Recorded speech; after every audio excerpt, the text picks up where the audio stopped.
Welcome to this week's newscast.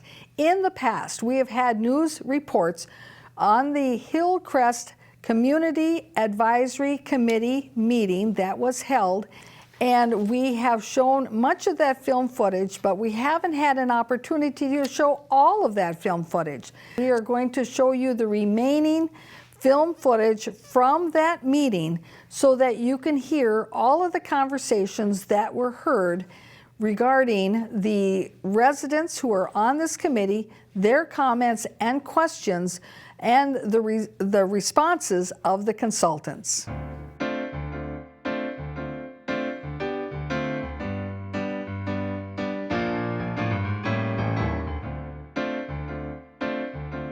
Biggest community activists, which we all love, because actually I'm one of them too. So like, it really depends, right? So like getting them into one room and just really divvying it up, I think it would be probably one of the most effective, instead of going from neighborhoods, one person to the next, or one community member to the next, and really just kind of thinking about the biggest impact, killing like 10 birds with one stone, working with the community, the people who work in the community most. I think it should be a multifaceted approach to that. Well, yeah, of course, that is one phase. Also get a little uncomfortable to pull to your point about like, can we send out a survey for people to now fill out the survey? I think historically that hasn't gone well, especially for communities of color. And when you think about the east side of the demographics, you're taking some like information from people to do what with it, especially if you're not going to utilize it. So I don't recommend that approach. I think also to your point, I think it would be really cool to see some of the leaders like, Merrick, and who have, or there's like an East Side Funders group who are like philanthropists who work in the area that kind of like fund some of this work that you'll see out here in the community, and then of course the schools here locally. I think when you think about drop off and pickup, these people have the potential to purchase like Starbucks. They're going to go on there or wait for their kid at activities and stuff like that. So that's going to have an impact. So I think there's an opportunity for sure to like partner with Hill Murray, and then of course Mount Park Academy. Again, you're thinking about 500 at each school. That's a lot of parents coming out of that area. And they'd be active rather than the public school, because they're private schools and they've got more of the resources. Yeah. What's the right word? I would just say when you approach some of these organizations to partner with, just be careful when you're asking them to kind of like do some of the work for you. That's what I meant. They aren't buying into it. It's like, like if there's nothing in there for them, they don't get any sort of additional funding to do the work, then it's like, well, why am I doing your work for you when you're getting a huge contract from the organization? And then there's the Small Business Association. There's New Business Association. I can't speak to how active they would be with something like this though, so. They like their parade and that's. Well, there's that one. There's also parade. But East Side area businesses, they have like this weekly blog that they give out to all their members and beyond. Is it Linda or is it Linda? No, that's right. I get the email. Oh, it's Harris Dunning is the director, but there's a lot of contributors to that. You mentioned the parade. Are there any community events in January or February that you know of?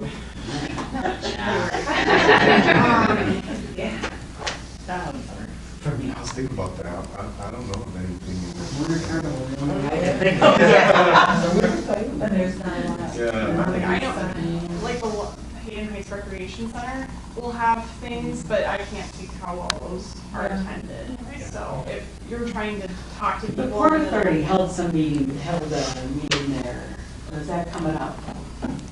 I was thinking it was something about this because it was on my next door that the Port Authority was having. Well, there was an environmental grant that they were going after, and that meeting happened. Okay. Did anybody from the community show up? They sure were angry about it. Well, you could ask Mr. Haney or Mr. Hillman. Okay. Yes, we had about a half dozen to 8 Okay. residents that were there, and they were, it was very interactive. Good.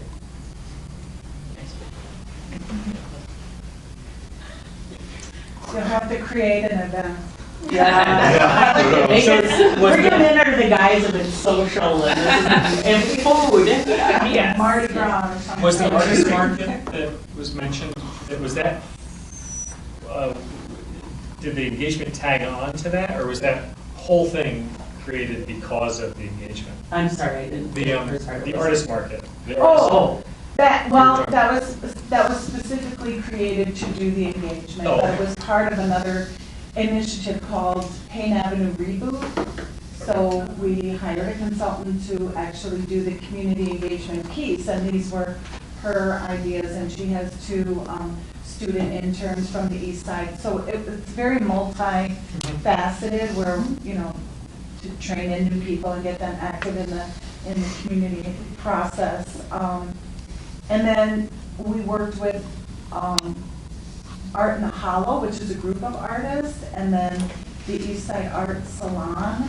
So we didn't just individually invite artists, we Yeah. invited groups of artists, which, and then they all have their networks. So then, Sure. that was the other thing, is the whole social media. Now, I'm not the best one to talk about that, but there was a website and a Facebook created for both the initiative and the event.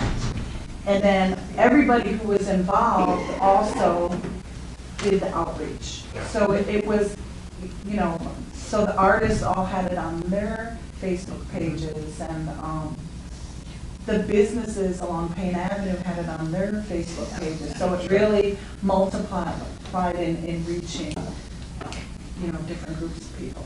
So a few meetings ago, you presented some demographics for the area, and I'm curious to know,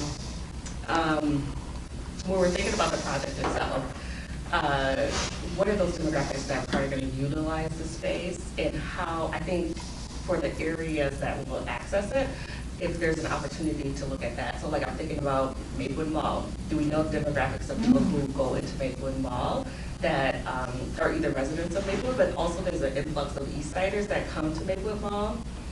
Is there an opportunity there? So I think we can leverage numbers to help identify opportunities for us. So We're a natural gathering yes, place. absolutely. So if it's social media, because when I'm thinking about the 18 to maybe even 40-year-olds, I'm not going to come to a community engagement opportunity maybe, but I would engage with you online. Yeah. Or have an info session That's what we found. online or on a website, like you said, or put some Right. input that way versus coming physically into a space Yeah. during the winter months when I'm busy with kids. And, I'm just and not gonna to do your it. point earlier, we put out earlier in this process a Survey Monkey, and we got like 5 people responded to it. But on Facebook, with all the hits, the likes and the shares and all of that, it really, really went viral. And when I spoke to a survey, I think that was more of the space of concern for that. It's not as much of I need a survey as I need a way for people to engage online, and I find surveys are just concise ways to have that happen. Totally acknowledging that they do miss people when I'm not translating that survey and things like that, yeah. Rachel, I have a question about a survey. A survey is a quantifiable thing, and the kind of engagement we're talking about is qualitative. That Yep. is to say, anecdotal, people talking, Mm-hmm. interacting, and so forth. Is there some pressure to somehow have quantifiable data come out of this engagement process? I don't necessarily on the- want to call it pressure. Yeah. It seemed like something that especially, I should say, the members of the community council were interested in having, specifically because they know we're gonna have to take action with stuff at some point, and they want to be able to vote to the community's voice without having to go to like every event they possibly can to understand what's happening. So I think quantifiable data is always nice, but I understand that something like this isn't necessarily going to be 50% of people want this thing right here. Yeah, there are ways to make it, to shape Yeah. it, to be that way, and to provide quantifiable data. I guess I would have a concern that with the concentration on the pop-ups and communication going out on social media that I have a lot of neighbors who are older and they're not going to come out in the winter. Right. Or a little alone, that would probably prefer written communication. And That's where I'm not- sort of hung up, is what the difference between educating them on what's there. I mean, there's a whole bunch of people that think the entire 112 is so polluted that there's not going to be able to anything they can do with it. I mean, there's people that are thinking that. And, you And know, then equally as many that think it should stay a park. it should be a park, yeah, we've been looking at it all these years, no, whatever. But they don't want streets to go through, and they don't, but how do we educate them? It's one thing to get their opinions about how it could look, but there's a certain educational level to that, and I don't. And there's an educational piece of it that, to bring them into the process in such a way that they develop an understanding and they can give us really good advice too. Well, and that might be in if you're thinking about paper communication, if you're sending out, notifications about public meetings or things like that, maybe making it something that has a postcard they can return with comments or with specific checkboxes or survey kind of things as far as keeping it broad, but still allowing for space for them to give their own voice. Yeah, from what I'm hearing, it sounds like we can do all sorts of different ways, which is great. That's what we're supposed to do. It's supposed to be very robust, and we're supposed to do the paper communications, the online communications, the in-person communications at all scales. And in the beginning, we do tell the story of the place and what the opportunities are, what's happening there, what it is now, and we listen to their stories, because everyone has a story about it, some sort of relationship with it, and then from there, that's where you start to build trust, and then hopefully start getting information back. I think, and through all these different robust ways we can. You just said a word that is part of the issue, and that is trust. And no offense, Port Authority, there's a whole bunch of people that don't trust you guys, and or the city of St. Paul. Because right away they think, well, they're just going to do what they want to do. I've had friends say to me, why are you even doing that? They're just going to do what they want to do anyway. Right. And I think that's where somebody said, I forget who it was, but somebody said we need to circle back to the community and say, this is what you said, and this is where it directly affected this design. Yeah. And Your idea, or someone's idea is and that can happen with these traveling displays. Like, these comments are going to be on there, and then as we morph it into a simple, like a idealistic design or whatever, we can start saying, hey, here's this amazing idea that Jim gave us at the library. And maybe that big board or landscape model, it keeps growing, so by the time you get to the last meeting, now it's more filled in, it's basically blank, and now it's filled. I've done a floor map that is the side of this room before, and They demonstrated the green line as well. They? It's bigger room than this that people contributed to. And they also had coded building types, too, different colors. They were three-dimensional on top of the photographic. And I think for us, at this community advisory level, we have to respond to comments like, they're just gonna do what they wanna do anyway. Because if everybody feels that way, then there's no community engagement and there's no decision-making. You have this opportunity to participate. The Green Line is a great example of when communities got together and said, we want more stations.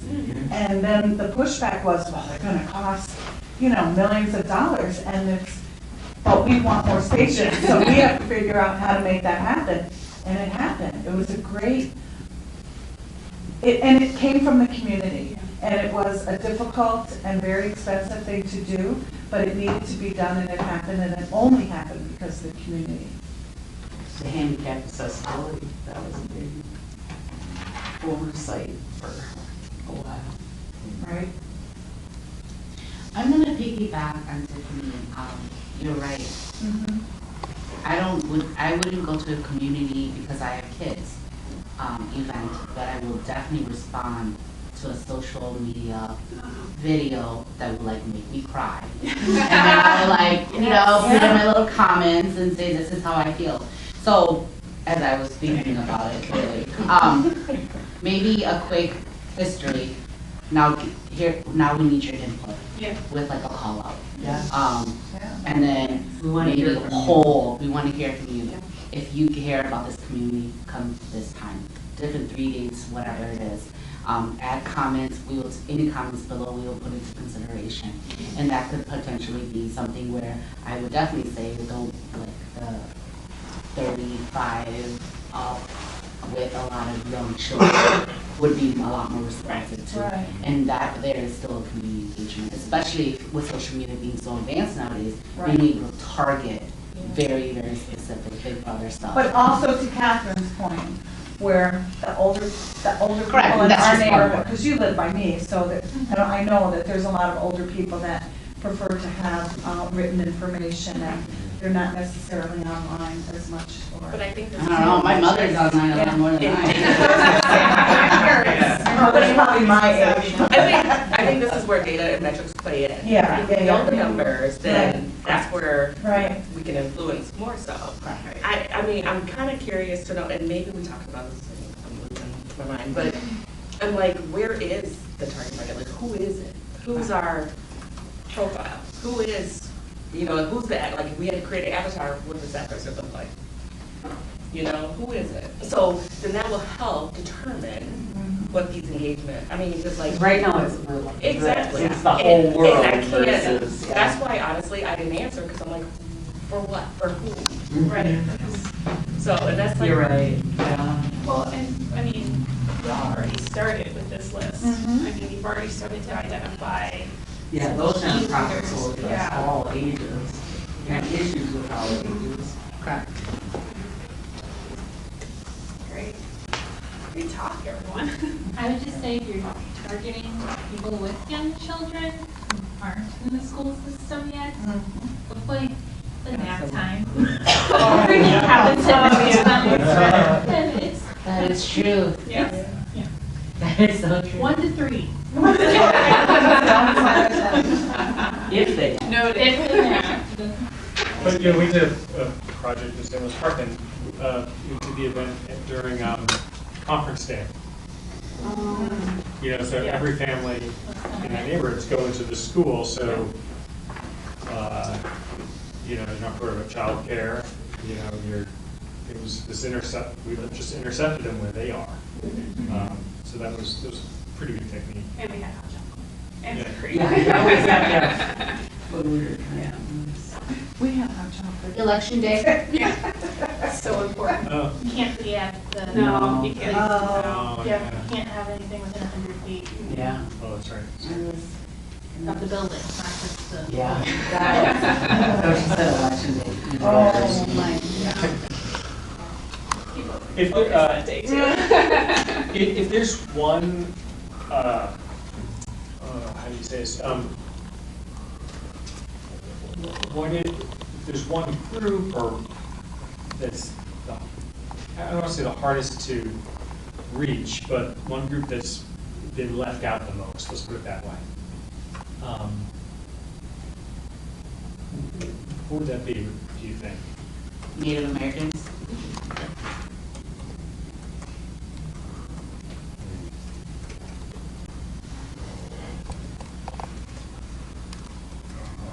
Speaking of young families, maybe, like, you know, folks that are just starting their lives with their partner.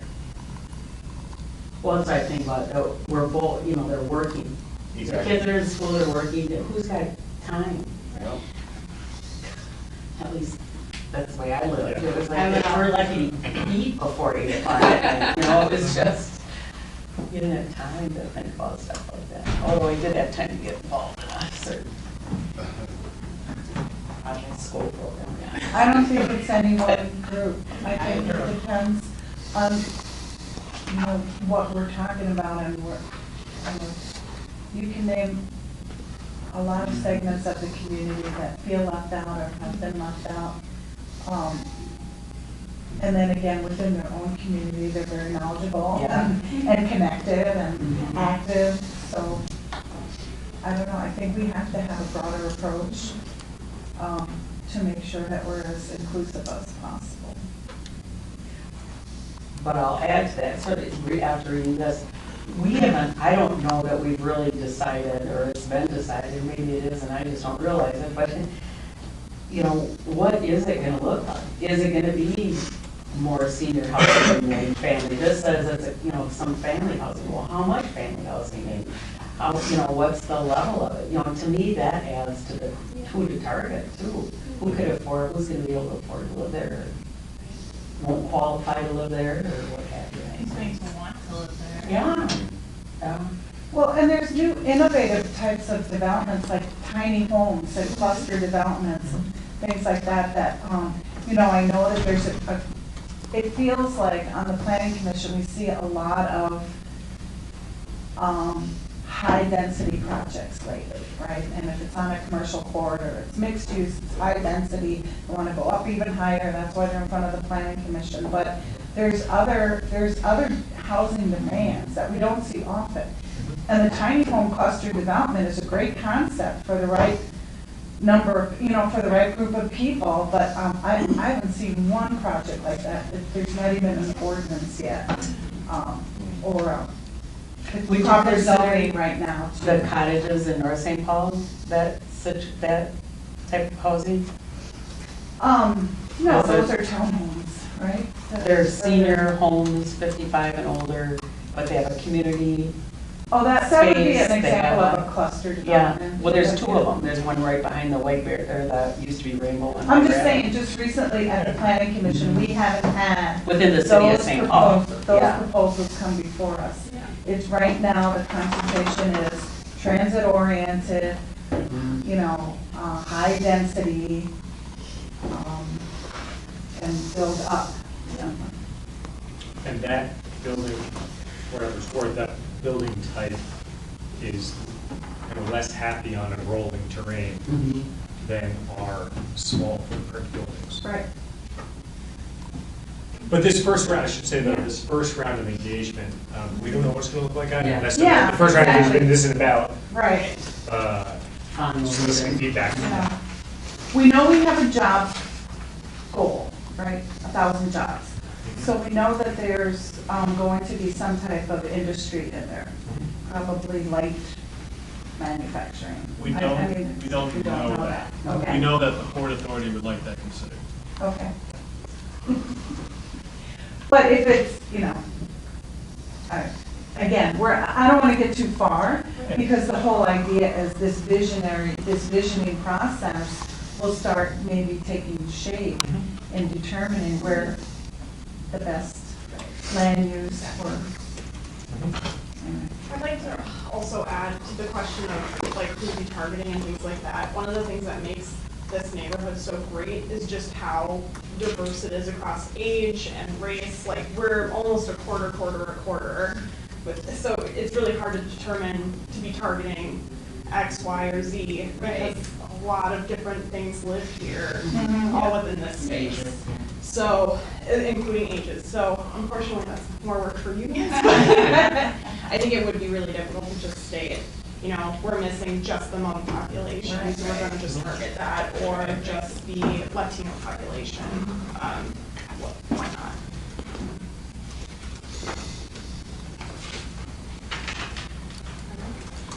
But I also want to be futuristic and think about our children.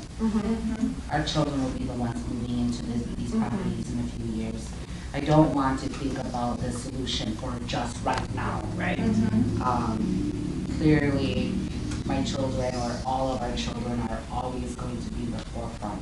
So we're constantly thinking of how would our children be using this space? And hope that they use the space as we want them to use it. However, think about possibly other things that they potentially may be doing as well.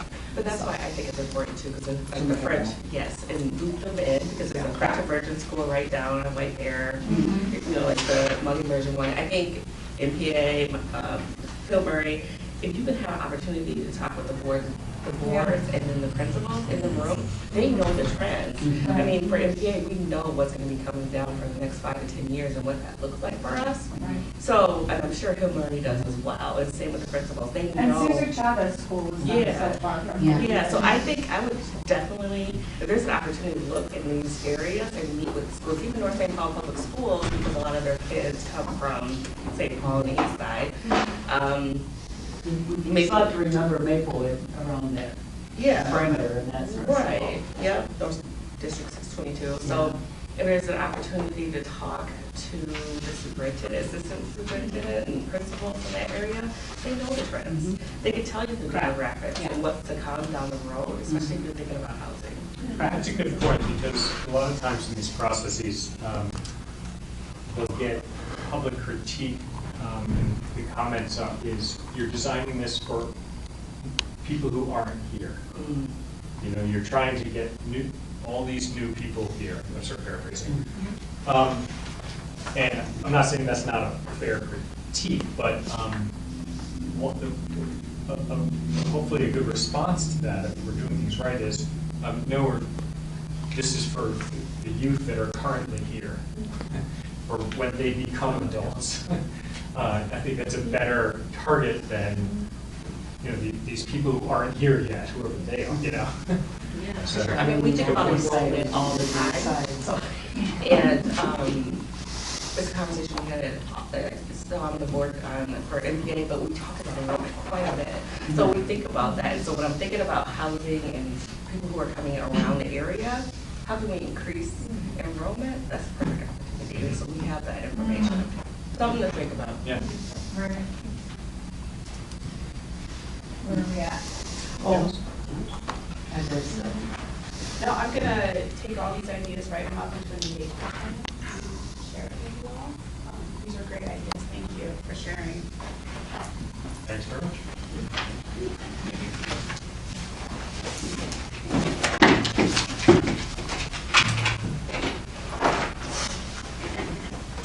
Looks like we're turning from the technical advisory committee and ports. It just says ports. Yes, it was a great prompt a few minutes ago. Somebody asked, well, how do we educate that this is, you know, not your 112-acre dump that can't be developed or a permanent park? That's exactly what I would like to talk to you about. We are starting in a sense with a blank slate at Hillcrest, but also we do have technical constraints. We have policies of the city, generally citywide policies that can apply here. So in another sense, it's not quite a blank slate. Those policies, you know, if we are exploring them through this process and we decide that there's actually a bad policy when it's applied to Hillcrest, there's a chance those policies could change. But generally speaking, these policies are set, and we should educate people about what the established policies are to give some idea of what's likely going to happen, unless there's this really good reason to change policy, what could happen on the site. I also wanted to just comment a little bit, if I could, on the previous agenda item. You know, we asked about for whom. It's kind of a tricky question of who we're trying to engage with. The easier part of the equation is people who are already in the area and already exist. And so, you know, we talked about demographics at the previous meeting, and we're going to have some updated demographics Tim working on based on your questions then. But those will help us stay on track for having representative engagement. That's going to be key to the work they have. Hopefully we'll be nimble too enough that when we're partway through the engagement, if we're comparing against our demographics, we realize we're not doing a great job in a certain area, then we can adjust on the fly and try to come up with a representative. And that's, you know, city policy to try to be representative in our engagement. Also, city policy is genuine with that engagement, and I heard that a few people saying that, so that jives with what my bosses tell me to do, which is fantastic, makes my job so much easier. The harder part of the equation for whom is, you know, kids who are 3 years old right now and can't engage with them, or people who don't live here yet. Who's going to be on the site? That's the trickier one, and we'll look to you for your guidance on that. It's going to be a trickier one. We just have to keep it in mind. I think people who exist and can be engaged with, or of an age that can be engaged with, are easier. You always got to keep in mind there's another group that we're planning to do. So that's great. I handed out a memo about the policy and technical priorities from the TAC plus the port.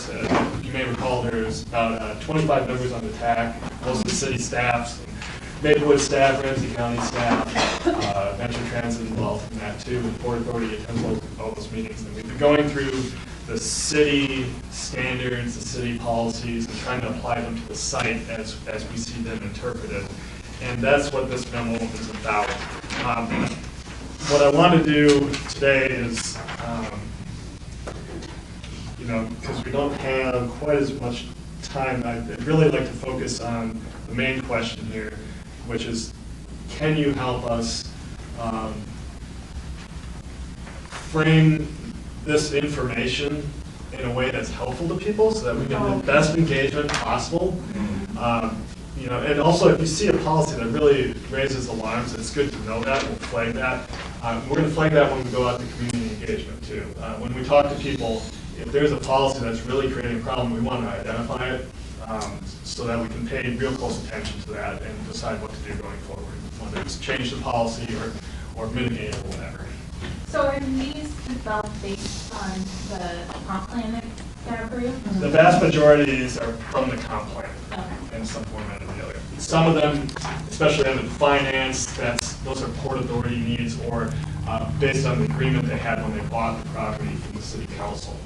And then there are a couple that are just technical standards, like with how the streets should line up with the streets in Maplewood. That's not a city policy, but that's Ramsey County's policy, how they would prefer the streets to be along that area. So that mostly comp plan, a few exceptions.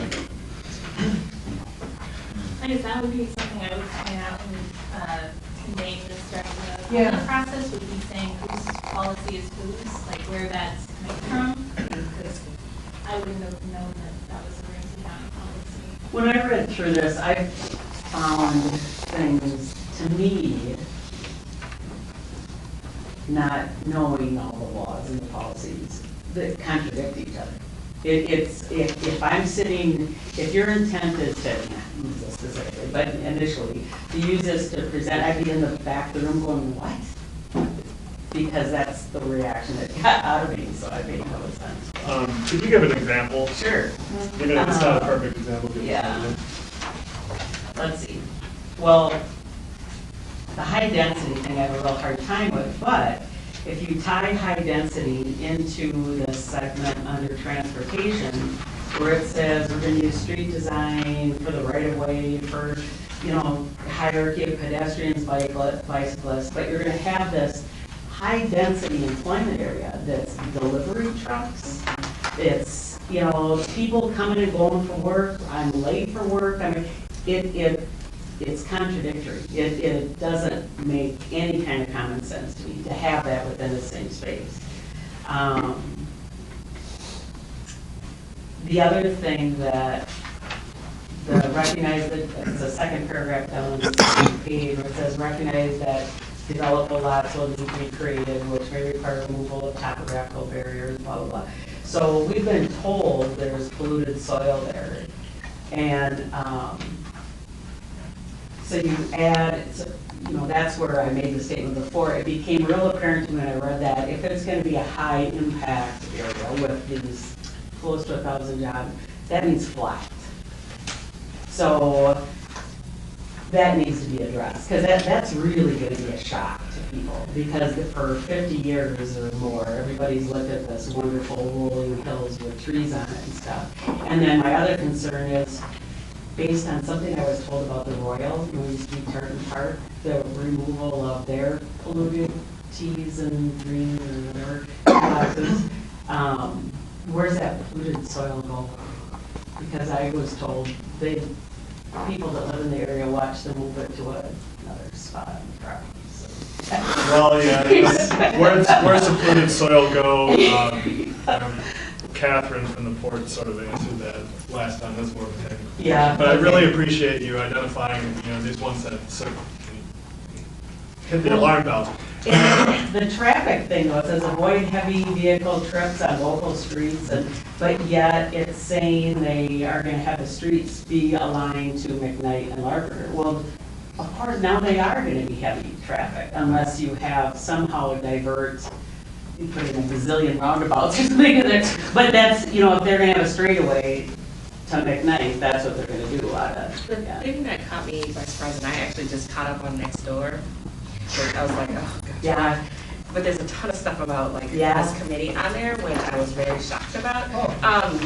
Our names are on there, our jobs, and all these misconceptions. So yes, but there was commentary about McKnight and high density. McKnight's going underneath Going to three three lanes. And if it's gonna be high density, that's gonna cause a lot of issues for, and 1,000 When I jobs. went to that meeting, and here's my take from it, and they sort of verified it. It's, all it is a retaping job. And they're gonna do that now. This isn't gonna happen for what, 4 years, 5 years? My guess is it'll be a widening of McKnight to make more lanes or something. But for right now, because so many people have been killed in accidents and stuff, it's just a retaping. But I think people are like you Oh, see yeah. high density and then shrinking the lanes, because it's 4 to 3. To 3 lanes. So people are concerned, so they're like, how am I gonna get to work if I work at 3 a.m. if Oh, and there's there's. people that live on McKnight. They weren't even gonna be able to back out. They So aren't gonna be able to that's do the conversation, so Yeah. just, That's great to get a heads up about that. Yeah. Does anyone have any thoughts on issues we should definitely raise in some certain way among these to make sure we get good? My issue is more about the kind of density of housing that's, the TAC is kind of thinking about. I'm not saying Paul really wants to build more dense neighborhoods to be more multimodal, but then when you really look at the character of the neighborhood, it's all really single family. So adding a lot of those, whether that's townhomes or, multifamily developments, you are probably going to attract a very small subset of people to even live there. When you look at the immigrant community, the Hmong community, Somali, Latino community, you have multi-generational families and houses. And so if you have those tiny homes and townhomes, you're not going to get a lot of families moving in and living in there. So personally, I would say I would stay, maybe limit the high density development in favor of more single family homes with more than 3 rooms or something, Yep. That are bigger lots than 40 by 120, which is the city line. Not only 3 rooms, but some family, the family was the size type people, especially as the African people, big size house. Yeah. It's not a small house, like 4 rooms or we talk about 5 to 6 or 4. That's really helpful, and And the other one is the one we are Tapuila. The most difficult you cannot cross at least 6 months was the size of the house. Because what we did, each one we call whole community, or the leader, each community, their leader is. So we, people, they are conversation, what kind of size, how look like, how if the big size family, the big family, like 100 house, we build 100 house. What is the like future, like the other house, so the most, you have to early stage to know the size of the houses, how many houses, and what kind is that, how to, the 4 houses, the 3 houses, so before we even go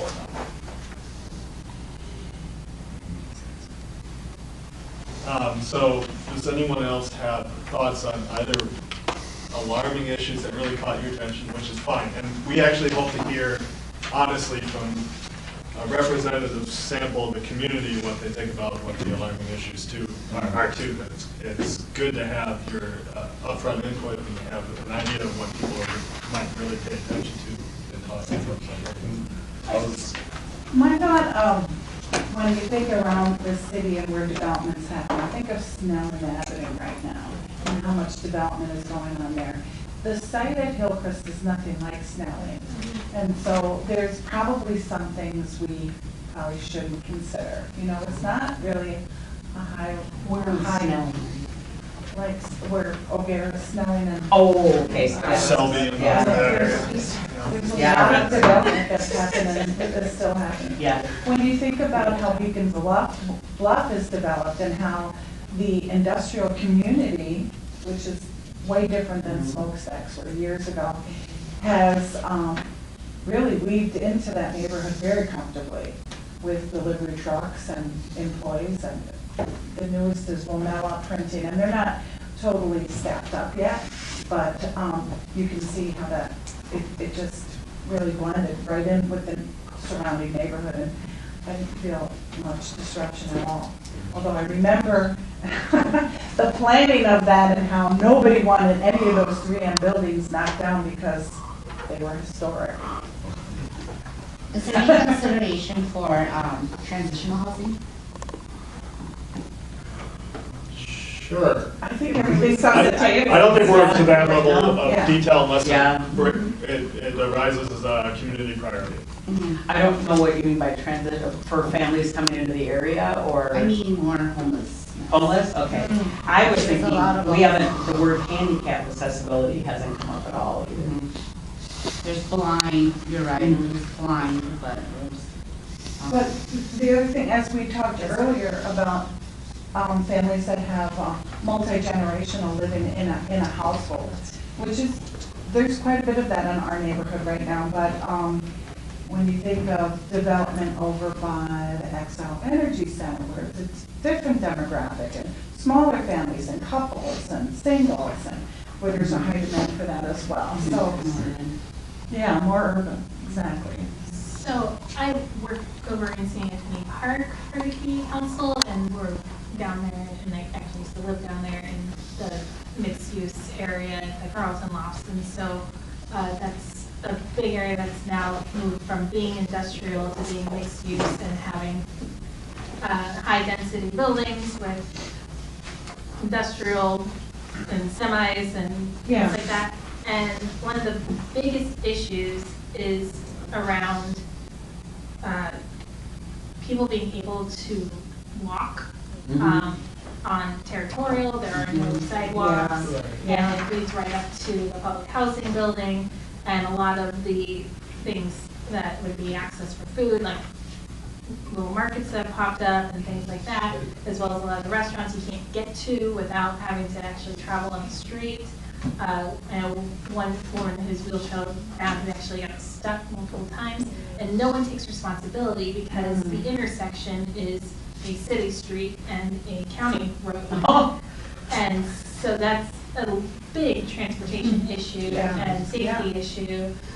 And then on top of that with, I mean, that's a unique area because of the station area, and that's obviously not going to be the case here, but with on-street parking being limited, it's like, yes, let's build towards having more transit-friendly and lowering carbon. This doesn't even address parking, you know, not only, you would assume parking for the businesses, but people, when you have more than, you know, you could have 2-car garage, you have 4 people now, so if somebody's car's on the street, you know, it changes the.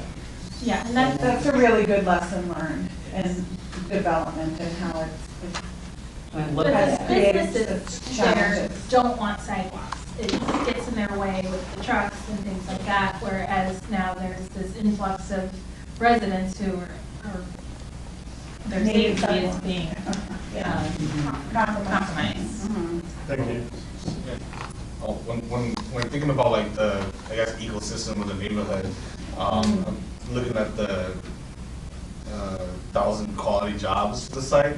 I know last time we talked, right, I know last time we talked about job sites or job centers where it's more industrial, like the Vomella's site, things like that, but I would want to see some sort of retail there, just so like maybe a grocery store, because I know there's not really one around this area either. So you know, maybe I don't know if you could sell them for like a grocery store or something like that. But that's something I would say to consider when we're looking at these quality job sites too. Preferably a grocery store. Exactly. there's a definite like food desert, you It know, is. especially in Maplewood too, because when you think about it, there's not really one all the way. Right. To Cubs. There's Cub, but Cub and Cub. Cub and Cub, Yeah. yeah, absolutely. I mean, Target and North St. We Paul. used to have Rainbow Cup. Yeah. Yeah. But now you look at, probably a lot of residents go to Hy-Vee Yeah. or the Cub right across the street. If you go in the other direction, all of these just open up. So then, Rachel. Oh, if you want to finish your point. No, that's, I was gonna transition, but. Okay, I just wanted to bring it back to the middle. I'm concerned, I would say it would be a very good idea to illustrate as much as possible that this is generated by the policies that cities and counties would ever have, because I look at this and it makes me very nervous to go to my next community council meeting, because this to me looks more like, oh, they already decided what they're gonna do.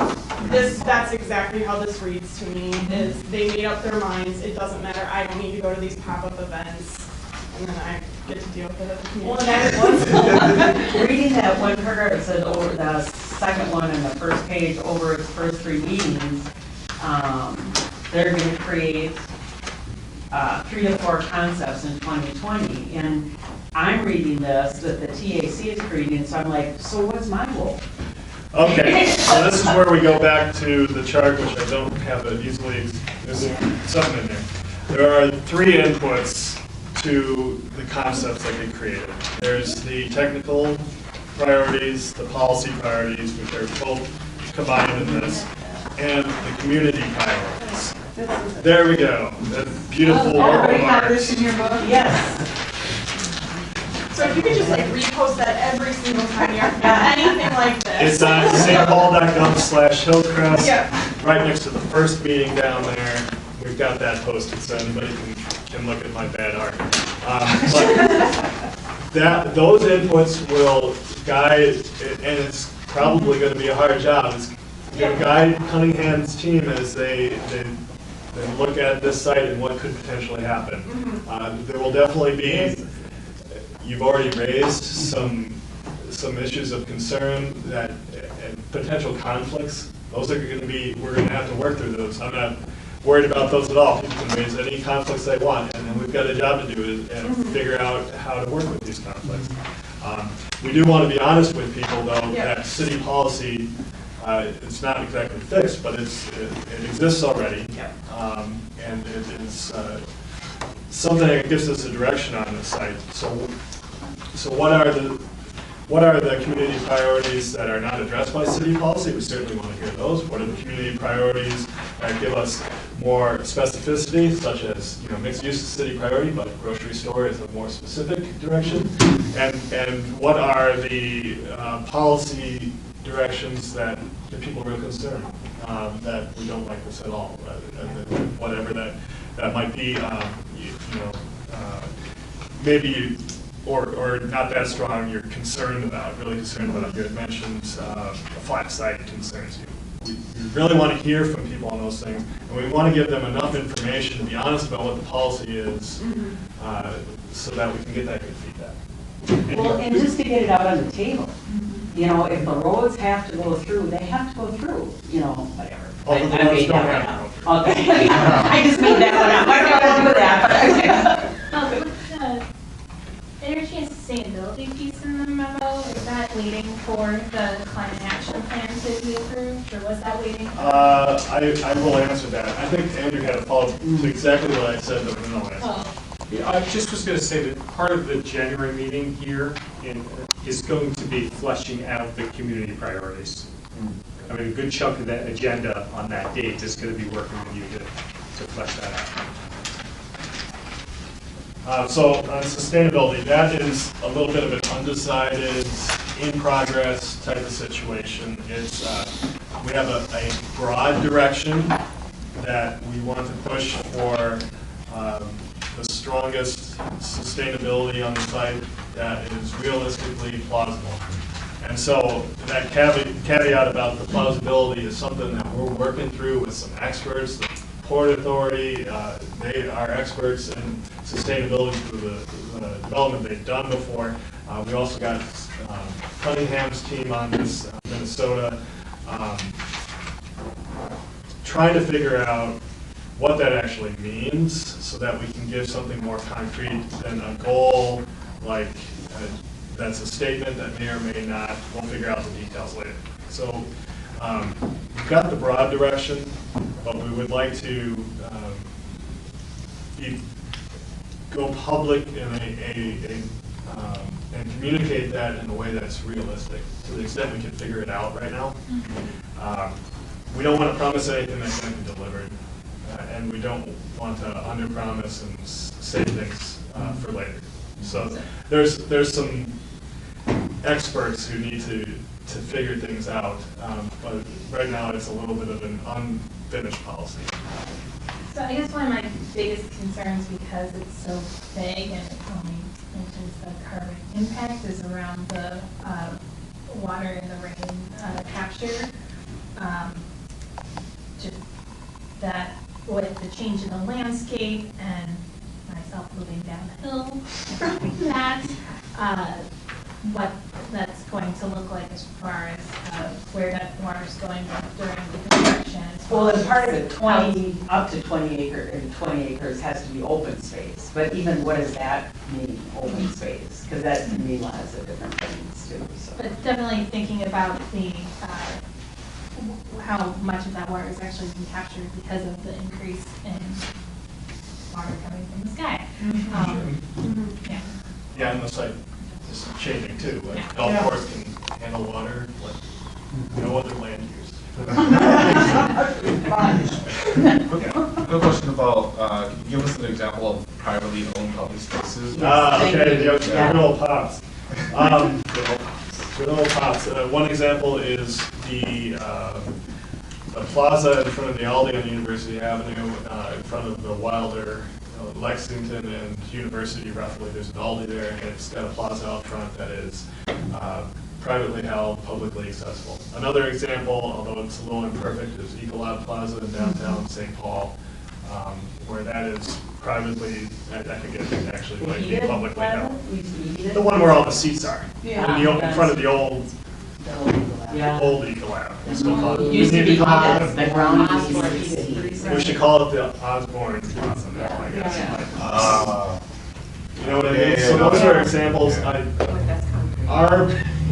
Our parks policy is to look for more of those. You know, you find where there are activity centers that are just a little bit of open space, not a huge park, can be a majorly appreciated community amenity. So it doesn't take a lot, and a lot of times they work best if they are private, public, kind of in between, where somebody's really taking care of it. If people think they'll use it. You know, it's not exactly a Pops, but outdoor dining is kind of like a Pops. Yeah. You know what I mean? Yeah. So that's the concept.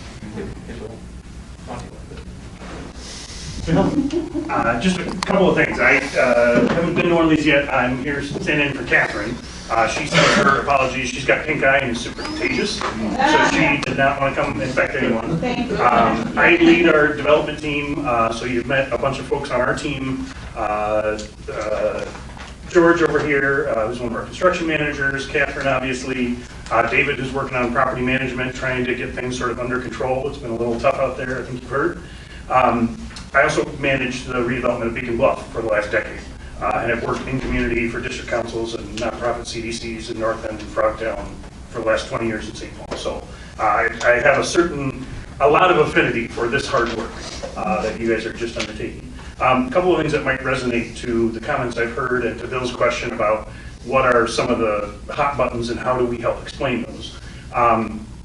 We talk about industrial. Beacon Bluff is a great example of what we mean by modern light industrial.